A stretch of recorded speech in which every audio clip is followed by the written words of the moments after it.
솔직히 티볼리 페이스리프트 모델 기대하신 분들이 많죠. 저도 그중 하나라서 옵션표 보고 실망하신 분들이 많다는 것도 잘 알고 있습니다. 혹시 관련 영상을 아직 못 보셨다면 굉장히 많은 분들이 격하게 공감해 주신 영상이기도 해서 먼저 보고 넘어오시는 것도 좋습니다. 왜냐면 이걸 보셔야 오늘 영상 이해가 더 잘 되실 수도 있습니다. 약간 역발상이 필요한 시기인 것 같더라고요. 김승현 편집장이 얼마 전에 트릭스 시승기를 마쳤거든요. 지금은 제가 타고 있는데 트릭스가 잘 팔리는 이유를 다시 생각해 볼 필요가 있을 것 같습니다. 기술력, 저는 이거 하나만 생각하는 건 트릭스한테 굉장히 미안한 게 아닌가 싶습니다. 지금 트릭스랑 관련된 영상들 댓글을 보면 대부분이 기술력을 강조하길래 저도 여기에 한번 집중을 해봤는데요. 진짜 냉정하게 말하면 이 부분은 오히려 실망이었습니다. 왜냐면 이거보다 더 중요한 걸 발견한 느낌이라고 해야 할까요? 이게 무슨 말인지는 지금부터 설명해 드리겠습니다. 이제 상반기 막바지입니다. 저는 그럼에도 과감하게 말씀드리고 싶은 건 올해의 차는 트릭스가 되어야 한다고 봅니다. 솔직히 트릭스가 완벽하다고는 할 수 없습니다. 왜냐면 완벽의 기준은 다들 다르고 이 정도 급에서 완벽을 찾는다는 건 오히려 욕심일 수 있다고 봅니다. 그렇잖아요. 2억이 넘는 7시리즈나 S클래스도 완벽하다고 할 수는 없지 않나요? 디자인 호불호부터 시작해서 실내를 S클래스처럼 디스플레이로 도배해둔 것조차 비판의 대상이 되곤 하잖아요.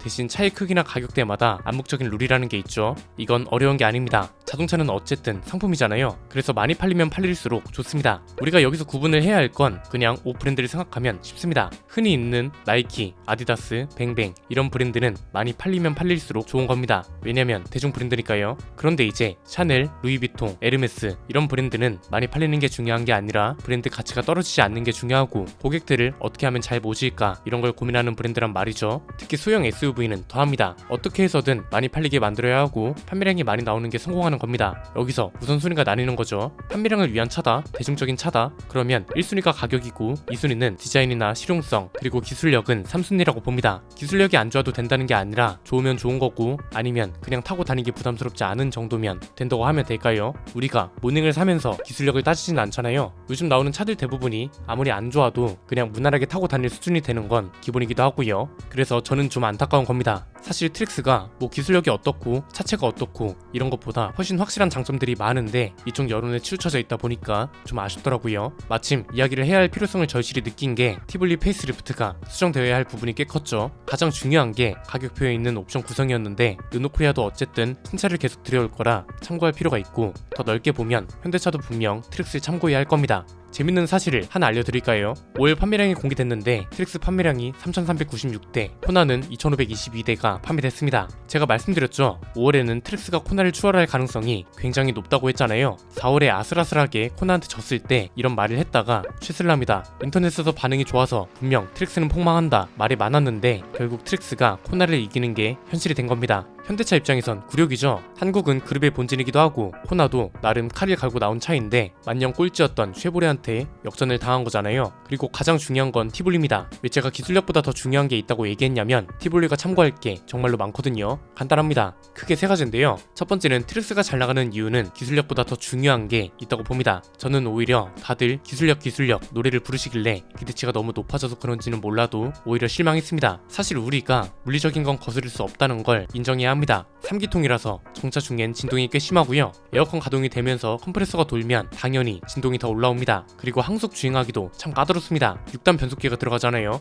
얘가 내구성은 개선됐는지 모르겠지만 약간 멍 때리는 느낌이라고 해야 할까요? 배기량 때문인지는 몰라도 시내 주행에서는 진짜 넘사벽이거든요. 그런데 고속도로 주행은 잘 모르겠습니다. 가속 페달을 깊게 자주 밟아줘야 해서 피곤합니다. 그런데 이건 어쩔 수 없는 겁니다. 솔직히 이런 것까지 완벽하길 원했다면 B급으로 가는 게 맞죠. 아마 제가 추리하기로는 트릭스의 기술력을 논하는 분들은 대부분 도심 가속력 그리고 움직임에 반해서 그런 건 아닌가 싶습니다. 핸들링을 표현하는 가장 어울리는 말을 찾았는데 쫀쫀합니다. 거의 켄터키 프라이드 치킨 빠방 수준인데 직진보단 코너에서 빛이 나는 차라고 해야 할까요? 그래서 이게 참 안타깝더라고요. 3기통 엔진은 한계가 분명 존재하거든요. 그런데 왜 자꾸 한계가 있는 걸 부각하려 하는 건지 모르겠더라고요. 이거 말고도 좋은 점이 너무 많잖아요. 이번에 저는 트릭스 가격이 단순히 2,052만원으로 관심을 잘 끌었기 때문만은 아니라는 걸 제대로 깨달았습니다. 트릭스가 액티브랑 RS 트림 계약이 거의 90%라고 하잖아요. 얘네가 가장 상위 트림인데 이 정도 구성에 가격이 이 정도라고 이런 생각이 든다는 게 가장 좋은 것 같습니다. 왜냐면 이 차를 타보기 전에는 단순히 숫자에만 집중합니다. 그런데 한번 타보면 3기통이라도 어쨌든 시내 주행 영역에서는 이 정도 가속력을 보여주는 차도 드물고 이 정도 움직임을 보여주는 차도 아마 소형 SUV 중에서는 없을 것 같고, 무엇보다 터보 엔진이잖아요. 가격에서 유리한 자유느끼 엔진이 아니란 말이죠. 여기에 실내 공간도 엄청 넓다는 거, 기대했던 것보다 가장 크게 놀랐던 게 실내 공간입니다. 어떻게 이렇게 잘 뽑아냈는지 좋은 의미에서 현대차를 보는 것 같았습니다. 그래서 핵심은 이 정도 가격이면 살만한데, 이게 아니라 이 정도 구성에 이 정도 가격이라고 이런 반응이 나오는 게 중요한 겁니다. 아다르고 어다른 수준이긴 한데 아마 어떤 느낌을 얘기하고 싶은 건지는 충분히 아실 거라 봅니다. 두 번째는 소형차 영역이 굉장히 어려움에도 한국GM은 소형차 전략으로 어떤 게 필요한지 정확하게 알고 있다는 것 같다는 생각입니다. 소형차는 저렴해야 합니다. 그렇다고 대충 만들었어도 안 되죠. 왜냐면 경쟁자가 많거든요. 여기에 마케팅도 잘해야 합니다. 너무 싸구려 이미지도 안 되고 너무 비싼 이미지도 안 되고 중간 어딘가에 있는 합의점을 정확하게 찾아내야 한단 말이죠. 그래서 소형차는 사실상 마진을 포기하고 점유율을 높이는 데에 집중하는 전략이 필요하다고 말한 겁니다. 전문 용어로 박리담이라고 하죠. 자꾸 뭐 티볼리 옵션표를 지적하니까 땅 파서 장사하냐고 하는 분들이 있던데 당연하죠. 소형차는 땅 파서 장사하는 겁니다. 큰 차로 판당을 메꾸는 거고요. 그래서 한국GM이 이걸 잘하고 있다는 겁니다. 일단 한국GM한테 가장 필요했던 건 점유율 확보였습니다. 왜냐면 작년 점유율을 보면 어떤가요? 2.7%였죠. 이게 말이 되는 숫자인가요? 어떻게 3%도 못 넘은 건지. 국내에서 팔리는 차 100대 중에 쉐보레는 3대도 안 됐다는 거잖아요.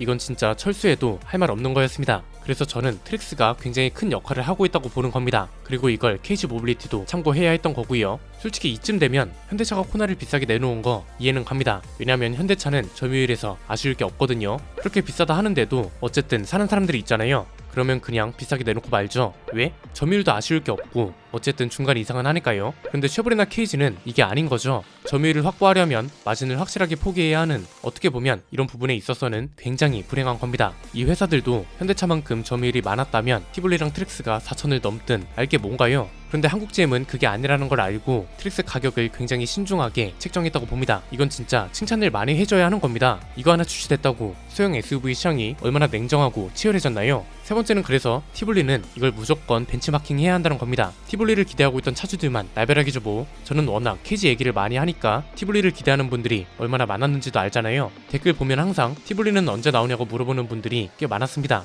왜냐면 이분들도 토레스를 봤기 때문입니다. 토레스 때문에 티볼리도 기대치가 굉장히 많이 올라갔던 거라고 볼 수 있는데, 넥선 라인업 반응이 좋았던 이유는 가격이 좀 올랐어도 가장 큰 문제였던 실내를 풀체인지급으로 바꿨다는 게 컸습니다. 이건 소비자들이 가장 원하던 것 중 하나였으니까요. 그런데 티볼리는 저렴한 가격을 소비자들이 가장 많이 원했습니다. 제가 말씀드렸던 내용 기억하시나요? 1차 페이스리프트 모델을 대부분 몰라서 그렇지 이미 초기형 모델에서 듣던 비판을 1차 페이스리프트 모델이 굉장히 많이 개선한 상태였다니까요. 그래서 변화보다도 가격에 집중을 해줬으면 얼마나 좋았을까 싶은 거죠. 더 안타까운 건 가격은 사실 잘 나왔습니다. 기본 가격, 옵션 가격 다 괜찮습니다. 그런데 옵션표 구성을 잘못하는 바람에 시작 가격이 굉장한 무기인데도 이걸 휘두르지 못한다는 게 너무 안타까운 겁니다. 일단 타봐야 알겠지만 1800만원대로 시작하는 데에도 불구하고 MPI 모델 치고 비싸다는 얘기까지 나오기 시작했습니다. 그러니까 한마디로 토레스 이후로 좋아졌던 여론이 지금은 굉장히 많이 꺾이고 있다는 거고, 이걸 모두가 인지할 필요가 있는 시점이라는 겁니다. 그래서 앞에서 트릭스는 기술력보다 중요한 포인트가 많다고 한 겁니다. 단순히 가격표 숫자가 저렴해서가 아니라 파워트레인보다 더 빛나는 장점들이 많은 차라니까요. 그래서 저는 이 정도로 국산차 시장을 환기시켜줄 차는 없다고 보기 때문에 올해의 차로도 충분하다고 보는 거고요. 더 자세한 이야기는 조만간 시승기가 올라올 거니까 기대해 주시면 감사드리겠습니다. 오늘 내용은 여기까지입니다. 내용이 유익하셨다면 구독과 좋아요, 알림 설정 부탁드립니다. 지금까지 저는 안피디였습니다. 감사합니다.